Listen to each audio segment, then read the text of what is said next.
আসসালামু আলাইকুম ওয়া রাহমাতুল্লাহি ওয়া বারাকাতুহু।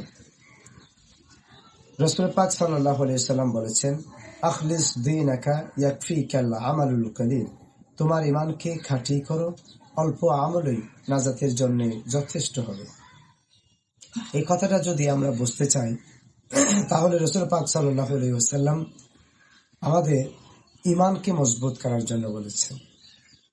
কারণ আমাদের ঈমান যদি মজবুত হয়, আমরা অল্প অল্প যে আমলগুলো করব সেগুলো আমাদের নাজাতের জন্য যথেষ্ট হবে।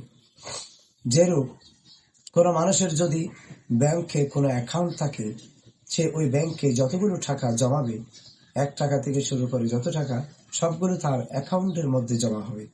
আর যদি তার কোনো অ্যাকাউন্ট না থাকে, ওই টাকাগুলো সে যাকে দিবে সে খেয়ে ফেলবে।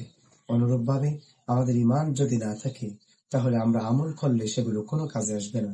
ঈমান যদি থাকে, তাহলে আমাদের প্রত্যেকটা আমলগুলো আমাদের নাজাতের জন্য যথেষ্ট হবে।